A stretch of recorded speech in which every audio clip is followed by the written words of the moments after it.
Hey guys, we just filmed an amazing episode here at Neptune Food and Wine Bar on High Street in Paran.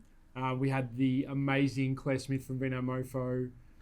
Lots of fun.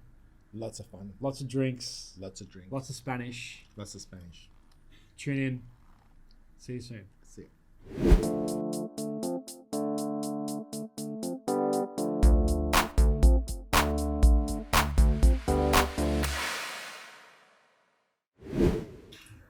Hey everyone, welcome to another episode of Business, Wine and Cheese, a very special episode for a couple of reasons. Mostly because we have Clare Smith with us from Vinomofo, albeit a second time.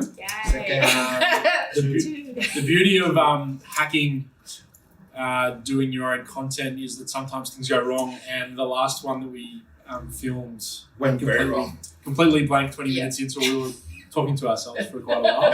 Anyway, we get to drink another bottle of Empathy Rosé, which is awesome.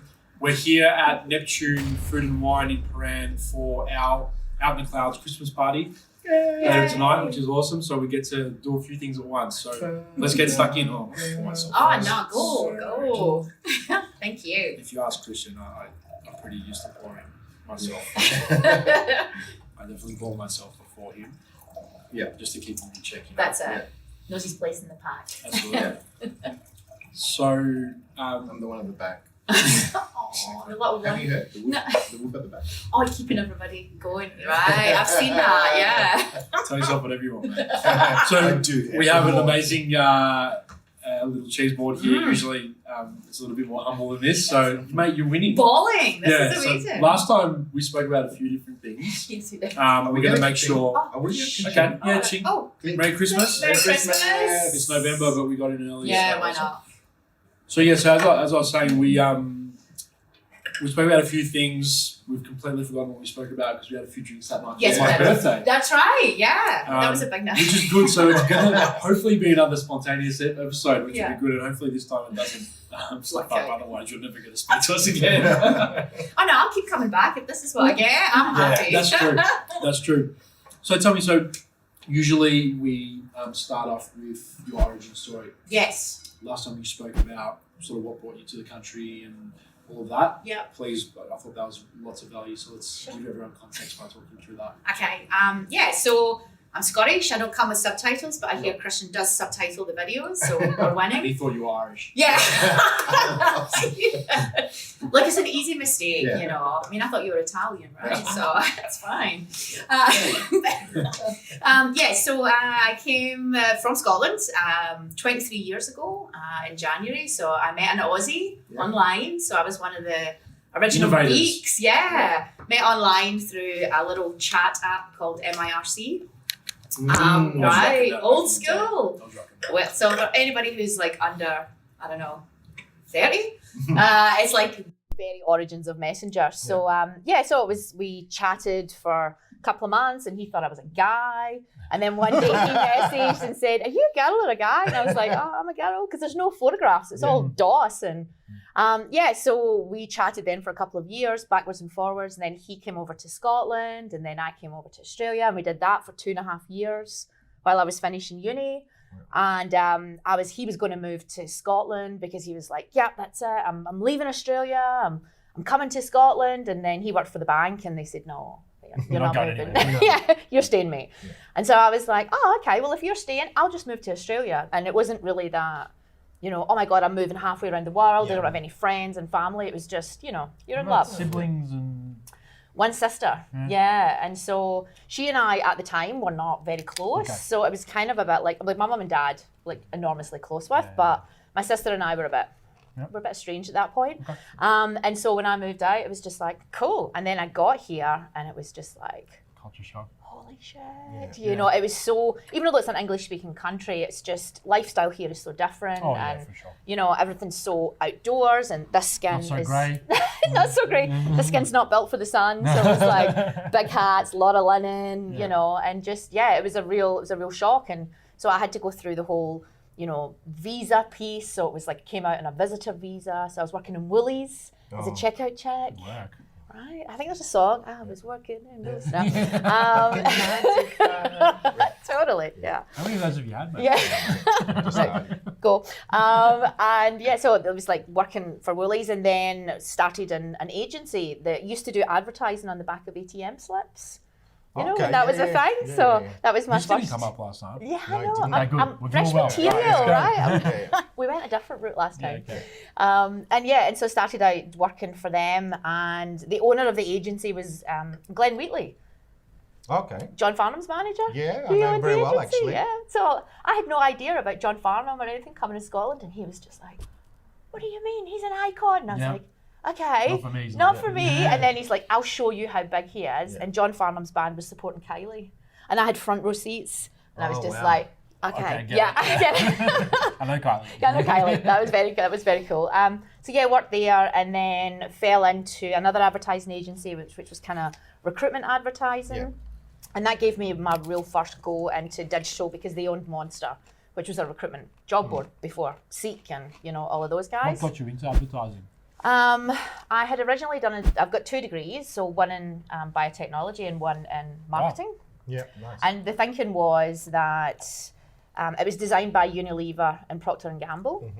And their thinking was if you understood the science and the marketing, you could go either side of their business because they're a big marketing machine, but very it's smart. all science-based, So they designed our degree and you were guaranteed a job. Yeah. Awesome. That's another reason that I go, Yeah. I left Scotland and I came here. No, I'm joking. I don't regret anything. But as I was pushing the bread through the checkout, I did regret it at that point. I bet. Yeah, but yeah, so I had a degree in marketing, and advertising was just one of those things that I thought, it's really glamorous, and I didn't go into any of the glamour stuff for a It's long really funny time. because the advertising, when you get into it at the start, you actually think that. Totally. From a graphic designer's point of view, from someone doing just advertising. Especially if think you watch Mad Men. Yeah. Oh, it's very- yeah. Well, that was what it was like when I started, because that's how old I am. No, I was about to say, yeah, real life. Yeah, it was like I was back in the 50s now. But like when I first started, Yeah. like my group account director was coming in at 10, hungover, Yeah. and was going out at lunch at like 1 o'clock, and then you wouldn't see him for the rest of the day. And Yeah. it's like, I want that life. Yeah. That's where I want to be. And I worked really hard, and I got to group account director, and everything changed. Mm. There was no long lunches, and I was like, Yeah. damn it, I missed out. You missed the wave. Yeah, totally. But It's funny because when I was in high school, I did the same thing. I wanted to be in advertising because of the graphic designing part that I took, either architecture or graphic designing. yeah. And advertising really appealed to me. But I never did it. I went into IT. Oh wow. And now I'm sort of getting back into this kind of field, and Yeah. with the whole branding, Which looks great. And yeah, it just kind of fell into my lap. Yeah. And sometimes I think that's what happens with careers. It's like things just aren't so planned. Because I was in agency for 15 years. Not planned at all. No plans. And it's like my degree was in marketing, and marketing was like, oh, I'm going to be a brand manager. I'm going to work on margarine. Oh. Yeah. Sorry for the people that like margarine. But, like that was kind of my plan. And then it was just like this complete pivot of go and live in Australia, get married, go and do, this life that was just so unplanned, and then work in an ad agency. Yeah. It was like, whoa, this is so weird. And like my brand lecturer used to like bag agencies like there was no tomorrow. He's kind of like the Mark Ritson of, Right. back in the day, and he was just like, agencies are the worst, and you never want to work for an agency, blah, blah. And then I was like, oh God, what would Jack say on an agency? But it was great. It was 15 years of just amazing learning, and it gave me a really an adaptive ability, because you're not doing the same thing every day, and you're working on different clients, Yeah. and you have to walk into a client and be like, you need to trust me because I'm going to take all this money, plan it, spend it, create it, and get that rapport really, Yeah. really quickly, which is... Yeah, I think from a different angle as well, working on multiple projects and then getting really, really close and intimate with lots of different businesses from a business owner standpoint and from an executive standpoint, you get a lot more knowledge and sort of points of view of either business or, in your case, marketing, and how particular businesses are geared, and then if you want to start your own thing, or if you go into another industry as you have, you can apply those accordingly. Yeah, and that's absolutely. for us. It's Yeah. we spoke a bit about Gary Vee Yes. last time, which is how we met through Empathy. the Empathy One launch of Vinomofo. But that model is, before we even knew who he was sort of the way we were going. Sort of building this brain's trust of technology and marketing capabilities to be able to then reapply that through like a I don't know, like an incubator type setup to, you know, start new businesses as ideas come along. Yeah. So it's really, you know, I completely agree with you. You know, working agency side or having your own one is definitely advantageous, especially when you're starting out. Yeah, absolutely. And you learn so many amazing skills that, you know, if anybody comes to me now, I mean, I've been client side, marketing side for 10 plus years. Yeah. And if anybody comes to me and they've worked in agency, I'm like, yeah, come in, sit down. Because they've just got this, and we talked about a little bit about this last time, they've just got this hunger to deliver. Yeah. And they will do what they can to make sure that they deliver rather than just go, Yeah. well, that's not my job. And Probably been said no more times too as well. yeah, Which and is good. there's a huge amount of humility that you have to learn when you're sitting across the table from a client who's paying your bills, and you're going, I intrinsically disagree with everything you are saying right now. I hate you. Yeah, and you're just like, but I have to not say that, you know, and just learning the art of negotiation where you're like, okay, well, I don't agree with that, but here's some other ways to look at it, and you know, and you're constantly evolving your skill set. We've come across a few clients that have been a little bit like that. Yeah. It's And I funny. don't hate them, by the way. Yeah, but we have taken a different approach to it, where we actually are a little bit more honest and transparent and things, and literally just say, no, I don't think you. What we need to do. An awesome thing that we've come Yeah. across as business owners is when the fear goes away and the desperation of growing a business, and there's actually a little bit of fat, and you start to believe in yourself and put off a lot of projects, and your brand's growing and you've got the momentum. Yeah. The most empowering thing that can happen to any business owner is the being comfortable with walking away from a deal. Absolutely. And the feedback we've gotten, and I feel it, is once that happened, we actually started to get more come to us because of that reason. Yeah, absolutely. Because you're not doing the job because you're desperate for money. You're doing the job because you love what you do. Yeah, And I you think want to that's do a the really good job. Totally. And So I don't sometimes think- you don't gel. Yeah, sometimes. Well, I know I don't want to do any job that I'm not really, really good at. You understand? Yeah. And I want to make sure I deliver not 100% to a client. I want to 200, 1,000% if I can. Absolutely. So Yeah. what made you move from, or it could have just been serendipity, but I'll let you answer. What made you move from sort of agency work Yeah. to a particular brand? Which one was it? Sensis. Oh, cool. Oh man, I loved Sensis. It was so One great. too many wines that night. Yeah. That's okay. We can recap. We can get drunk again. That's fine. So I had been in agency 15 years, and my last agency was a pure play digital agency.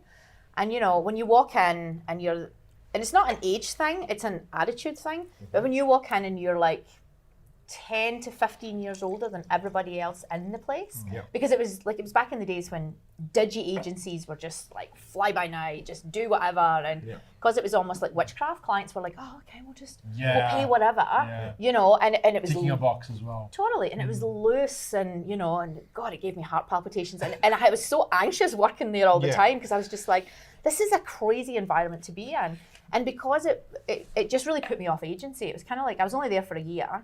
And it was my last kind of gasp, and I was like, you know what, I'm done. This is a young person's game. And it's true, like those types of agencies, you've got to have so much energy, and you've got to love it and get in there every single day. And I was just at the point where I was like, you know what, I'm done. Yeah. And my clients were getting younger and younger and younger. And I'm like, why don't you trust me? And it's like, because your agency's a nightmare. And I'm like, I know, but me, just me, you know.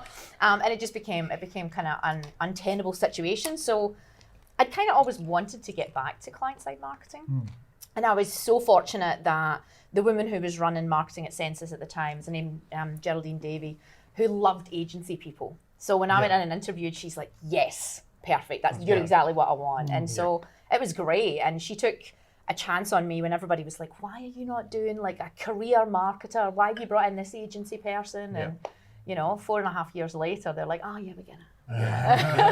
She got stuff done, you know, and that's the thing that I think all agency people hold dear to the heart is they just keep delivering, and if they hit a wall, they'll go, right, fine, I'll either push through the wall or I'll try and find a way around it, or I'll do something different, and you know. I think that is a great point that you bring across, that people that have worked in agency have a different mentality, way of thinking of how they deliver projects or tasks. Yeah.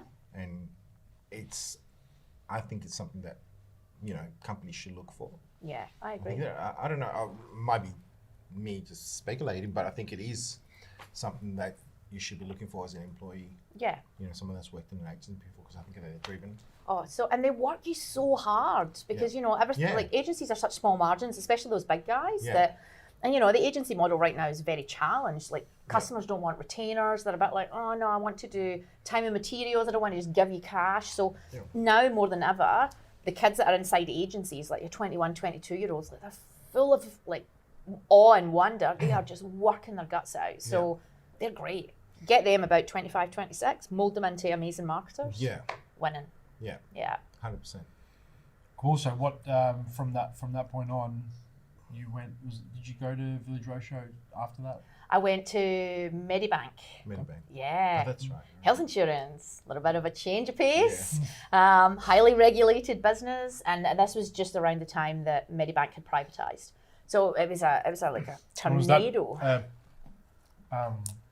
sort of career progression type thing? Was it your board?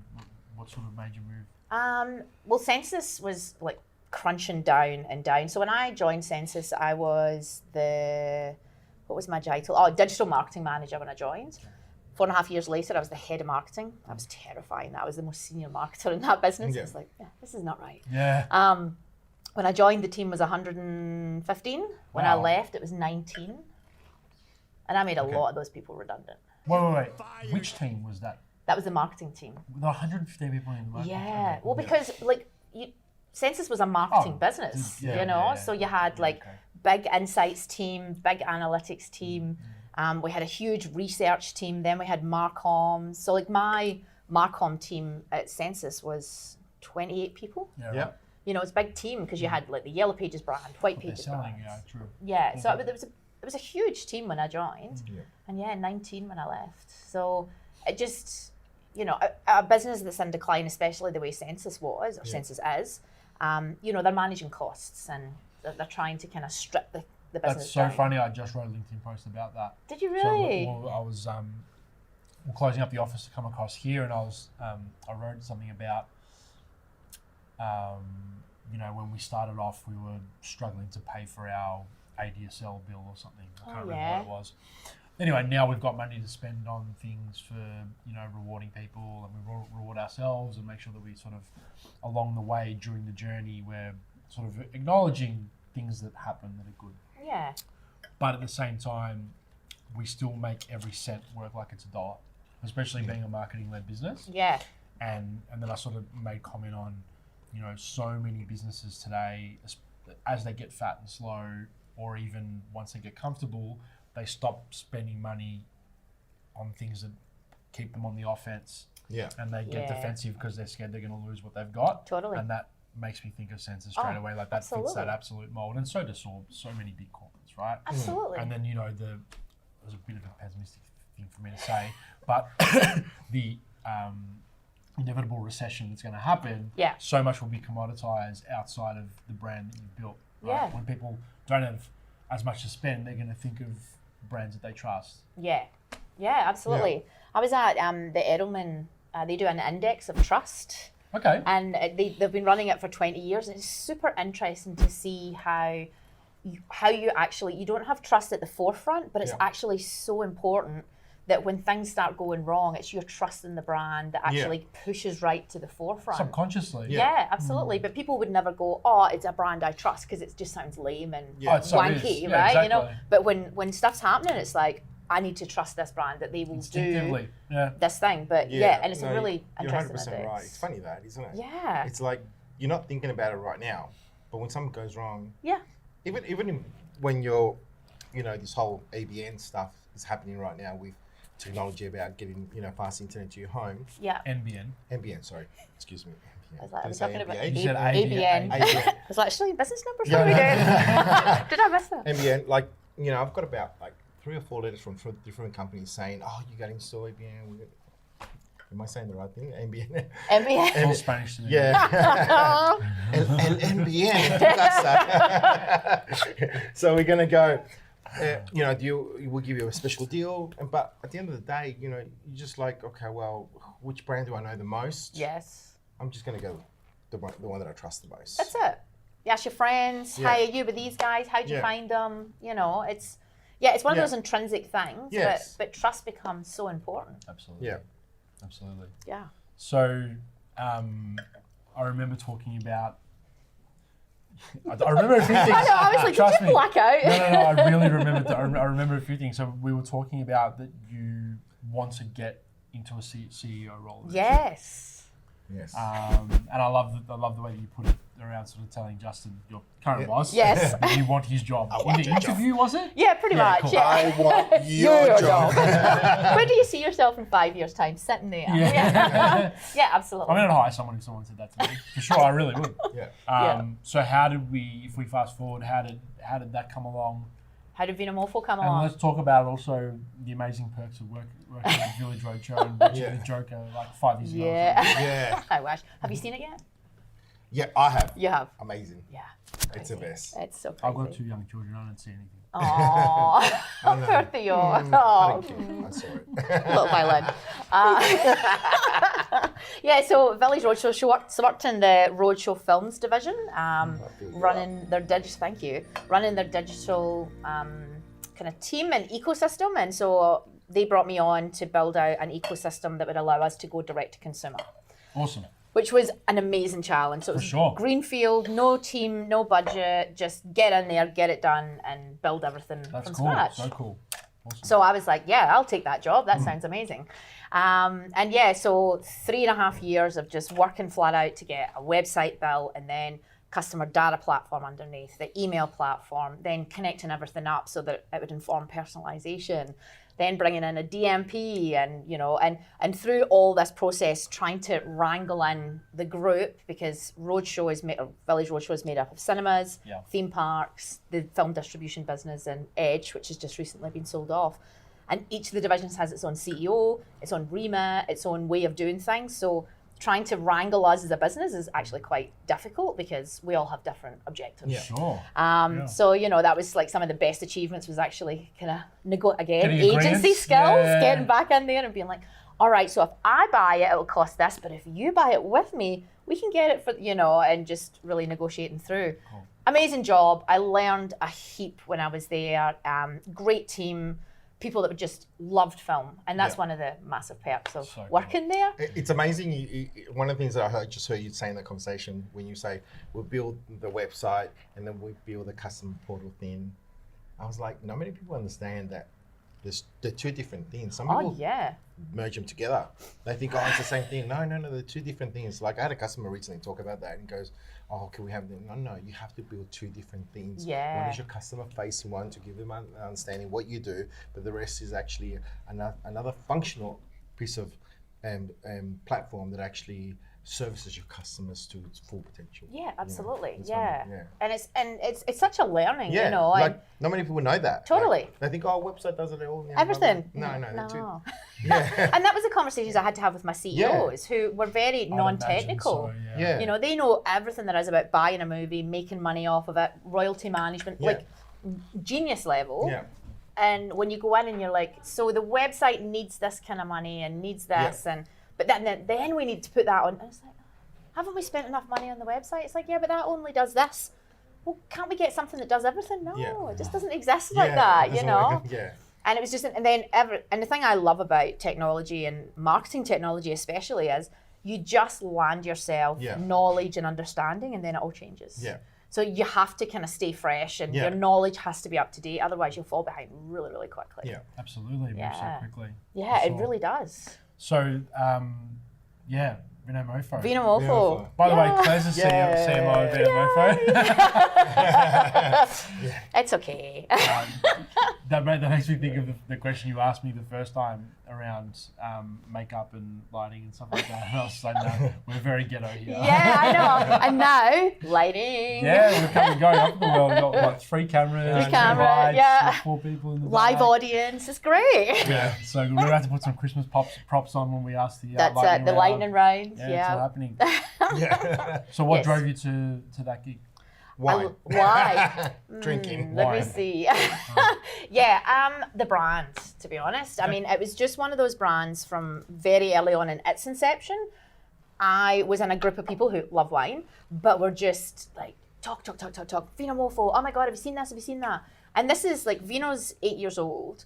And when they first started, like their content was just off the charts. Like this is before anybody was really doing advertising and Facebook. So the guys were just, you know, flying by the seat of their pants, doing content. The wine tasting that they used to do was hilarious. So it was like an idiot wine tasting. So they'd give wine to these guys and go, right, do some tasting notes, and you know, everybody's laughing. Everybody was just laughing, and they're trying to do tasting notes, and there was like one of the brand values is no bow ties and no bullshit.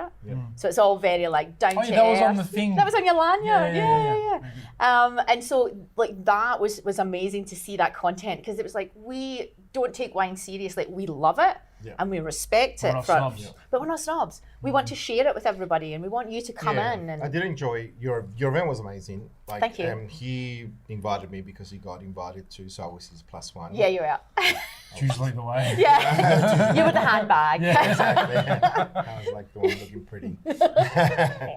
That's questionable. Well, you were the fanboy and you were the pretty one. Yeah.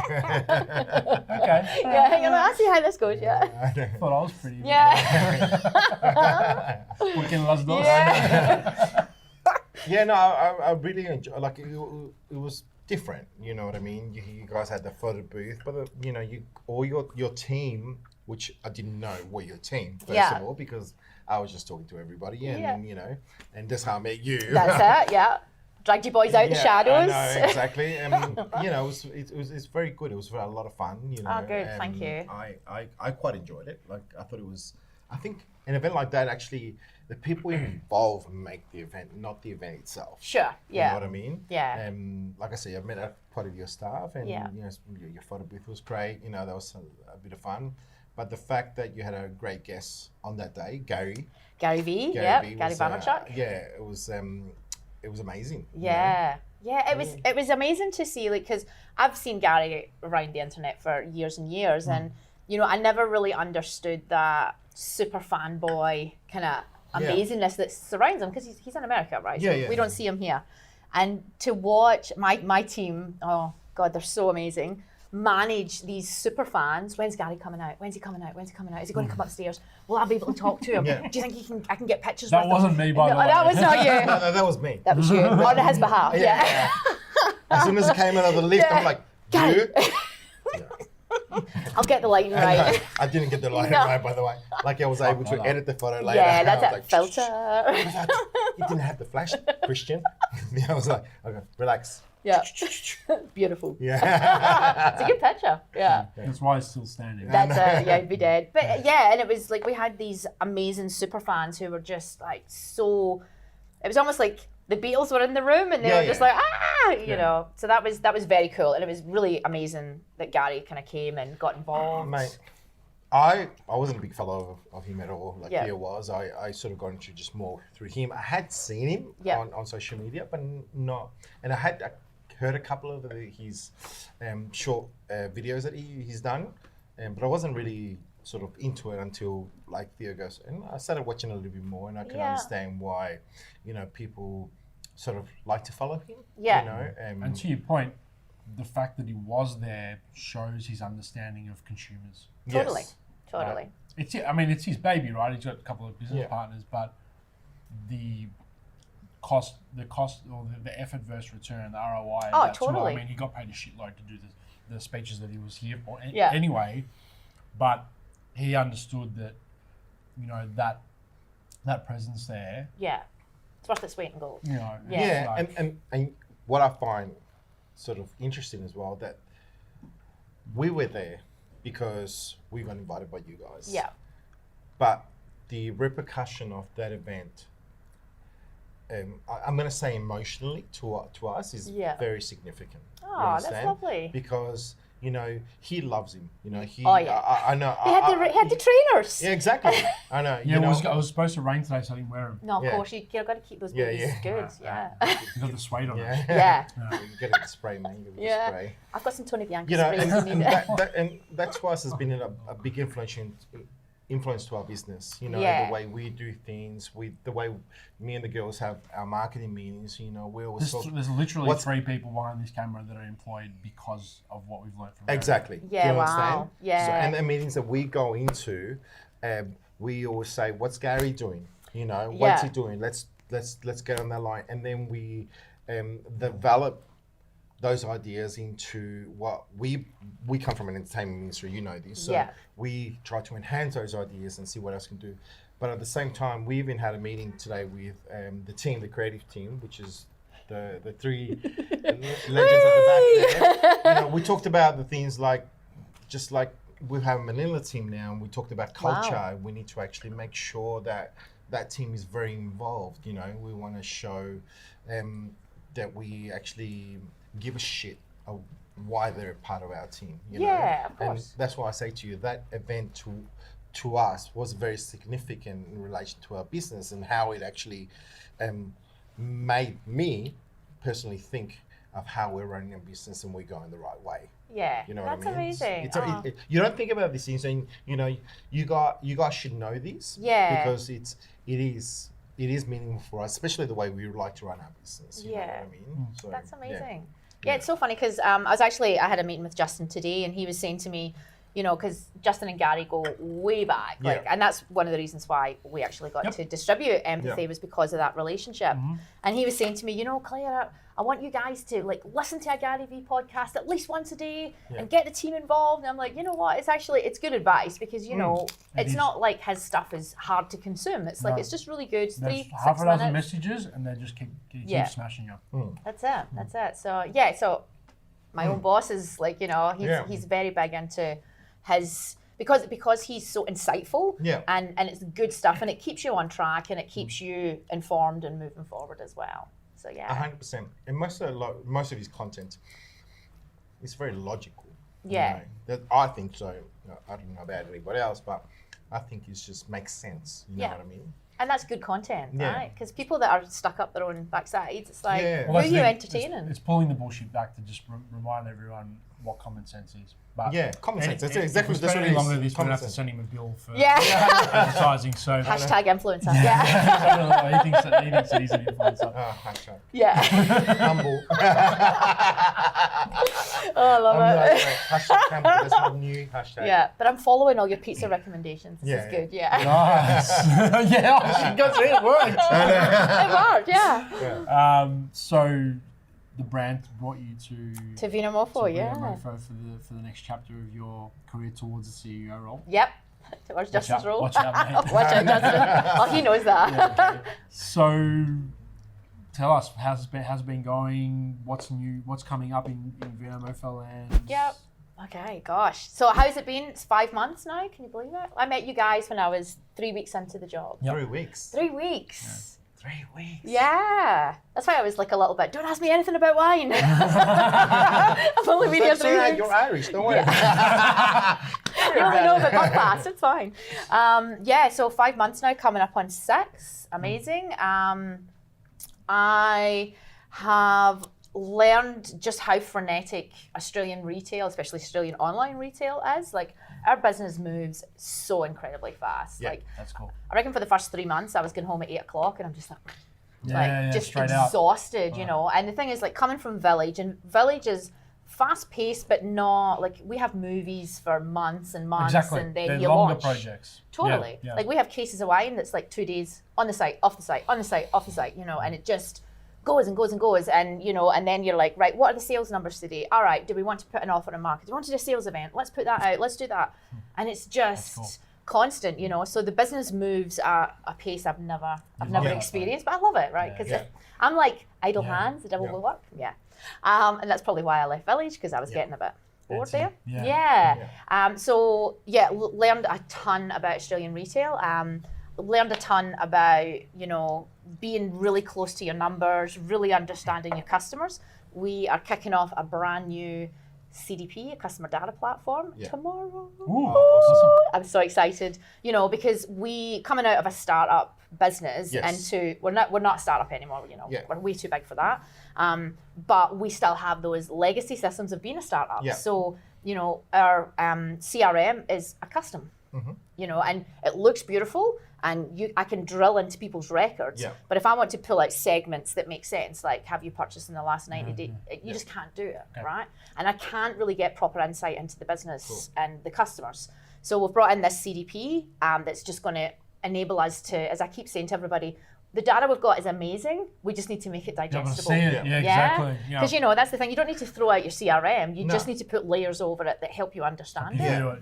So yes, everybody's he's really, especially Justin. He's really excited. He's like, when do I get my login? I'm like, no, never. You're not getting one. And he's like, come on. You know, and it's great to have a CEO who's so hands-on in the business and. You know, and again, that's a double-edged sword because he's so hands-on into the business that you're like, come on, let me do my job, and you know. But what he do you think about that? Like having a CEO so involved in the business. Look, I think it's a double-edged sword, right? I think it's great 95% of the time, you know, because he's there shoulder to shoulder with you, and there's no gilded cage with Justin. He's very much none of that. Like he sits out on the floor with the staff. He doesn't have an office. He's really approachable. If you said he's on Slack all the time, so if you message him and say, "Hey, Justin, I want to chat," he's there. He's involved, awesome. And he wants to have chats. Yeah, that's exactly what I was. You gotta stay close to them. Yeah, that's it. And so he's really heavily involved. But then when you don't want to tell him something because it's not quite right and you want to get it right, he's like, what's going on? I'm like, I'll tell you later. What's going on? Yeah, let me sort it out. Let me sort it out. No, what's going on? You know. Yeah. But yeah, I mean, he's great to work for. He's really open. He's really engaging. He really wants to have tough conversations with you and debate things out. You got to challenge things. You have to. You got to keep improving for sure. That's it. Yeah. So that's kind of the big next exciting. We're running like 30 million sales right now because obviously we're in Black Friday week. Yeah. Then we go into 12 days of giving for Christmas. Oh. So every day a new case of wine for free on the site. Just buy anything on the site. Yeah. Hashtag promo. We're building up some. That's it. Yeah, it's like I'll probably have to pay you after this. So we're doing 12 days of giveaways. So it's like every day there'll be a new case of wine. Some of the wine we're giving away is like supreme. Okay. And then we've got a final sales event, and then we start doing all the kind of cut-offs for postage. So like Perth starts cutting off around about the 15th and all that kind of stuff. So that's crazy. We're doing a warehouse sale, which I'm running. Awesome. Nice. Near my house. Yeah, Port Melbourne. Yeah. So amazing deals. So that's running Thursday, Friday and Saturday, the 5th, 6th and 7th of December. Yep. Get down. See you there. Oh yeah, I'm there. I'm working the whole time. Okay. Amazing deals, cheaper than what we've got on the website. Okay, nice. Which is the first time I've ever been able to do this. We just bought all of our Christmas presents for customers. That's okay. Come and get some for yourself. Get a refund. From Vinomofo. Yeah, no, that's fine. Treat yourself. Come down to the warehouse sale. Get some Christmas wine. Money goes on trees, whatever. Look, I'll sling you something. It's fine. It's fine. So that's you should have called me. No, that's cool. That's cool. We'll do it the hard way. It's fine. Yeah, it's fine. We don't need no favors. Busy awesome. End of the year. And how does the future look in terms of planning? We spoke about voice last time. Yeah. And a few other things. Yeah. You guys, I don't know if you guys are looking at it specifically, but how do you see when I say our industry, marketing, evolving in the next few years? Yeah.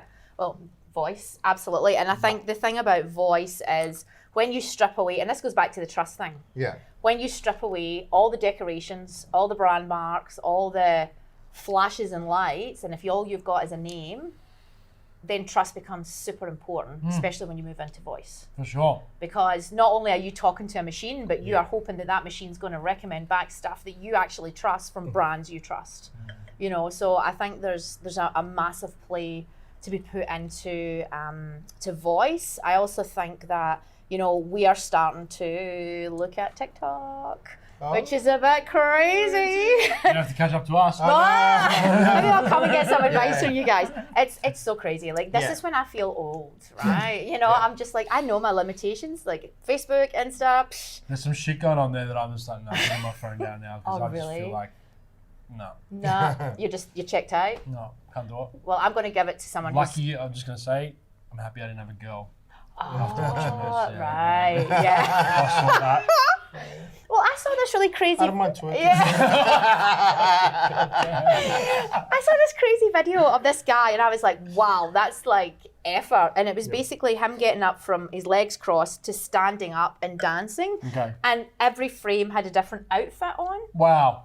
Right? And I was just like, this is like a 7-second video. That would have taken you like months. Yeah, exactly. Who's got the time? But again, this shows my age, right? When I'm just like, it's like Snapchat. I don't understand all those swipes. Just make it easy for me. Yeah, I never did that one. Yeah. I skipped that one. So I'm gonna make up for time. yeah, that's it. Gotta get on TikTok.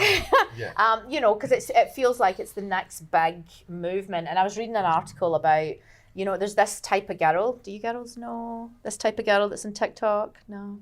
This type of girl. It's a name of a type of girl who's in TikTok. Girl? Yeah, girl. Okay. I'm trying. Sorry. G-I-R-L. I don't speak Irish. That'll be girls when the subtitles come up. But it's like they dress a certain way and they wear like very specific brands and they're young females. Right. And it's impacting the sales of Zara and all these fashion brands because it's such a movement inside TikTok. And I'm just like, there's some songs that we could get them on wine really quick. No. Oh, yeah. I know. We could be their wine brand. Yeah, no. Mate, you guys are gonna get locked up real quick. No, so there's a couple of songs that have featured on there originally and gone to #1 Straight away. See, it's really like that whole movement thing is quite interesting because at Roadshow, Warner Brothers were looking at influencers. Yeah. Warner Make sure it's Brothers, empty. yeah. I know. He's like, There's no more. Milk it. there's another bottle in the back. No, they were looking at influencers who had amazing followings on like YouTube and Instagram, and then taking them out of that and putting them in movies because of that thinking that it would be like, oh, they've got this following baked in, so surely they'll come and see them in the movies, and it just didn't translate. Too much friction. They're not going to go and see the movie because they want to watch something on the platform YouTube. that they like. Yeah, exactly. They should have brought the movie, like they should have done what Netflix has done. And brought the movie into YouTube. Yeah. Into the mobile. It was really interesting to watch it because we had like a number of movies coming through, and it was like, who's that? Oh, look at this. And when they were briefing us, it was all about, here's the amazing following they've got on Instagram and YouTube and da-da-da. And it's like, you got to activate it though. Yeah. And it's like, that doesn't make them actors. So, Yeah. But the Fat Jewish, who I absolutely love, we did a movie with him, and it was beyond terrible. like even on Netflix when it's free, I'm like, 2 minutes oh stints no. is enough. Yeah. I'm conscious of the time, and if we keep going, we have to pull another bottle out. So I need you to pull out the lightning round. Lightning round. Sound effects. We've got some green glasses for you. Oh god. Oh. Oh yes. Right. It's I'm putting that on. so beautiful with my hair. Yeah. Thanks, Steve. I get the. You got the Santa hat. He's bald anyway, so can't ruin his hair. I was just going to say, I'm you're going to. I'm gonna put it on top. All right. And I put it forward too, so the ball hangs. The ball's already dropped. Yeah. Correct. Okay. Here we go. One thing you can't live without. Mobile phone. Great. Favorite type of wine. Pinot. Pinot. Yes. My God. Favorite band or artist. Prince. Yes. You're winning right now. That life. On a scale from 1 to 10, how good are you at keeping secrets? Sober. So bad. When you're sober. When you're sober. Oh, when I'm sober, on 10. When I'm drunk, 1. What do you do for fun? Tell secrets. While I'm listening to Prince, I have started a new workout routine with a place called Strong Reformer. #mention. That's my two. That's my new for fun. Text or talking? Text. I love this one. Nickname your parents used to call you. Claire Bear. Awesome. On a scale from 1 to 10, how good of a driver are you? Oh, a 7. 7. That's good. That's honest. I think that's kind. Yeah. I haven't seen you drive. Yeah, but you know. I drive. My ex-husband used to say I drive like a passenger. If that gives you any idea. Awesome. Say a word in Spanish. Hola. Hola. Well done. Name one of the 7 dwarfs. Sneezy.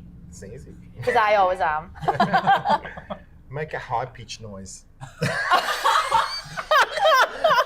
There you go. Go. These are awesome. Where'd these come Where did these come from? What is your middle name? Don't have one. Oh, My parents couldn't be stuffed. the most embarrassing store you might have been seen shopping at. Probably Sexyland. Yeah. Okay. Out towards the airport where no one could see me. Done. Done. We're done. Thank you so much for coming on, Claire. Yay. Thank you. Thank you for tuning in. We'll see you next time. Cheers. Bye. Thanks for watching. I hope you enjoyed it. Please subscribe to watch more episodes as I launch. Don't forget to share with your friends and click here to watch more videos.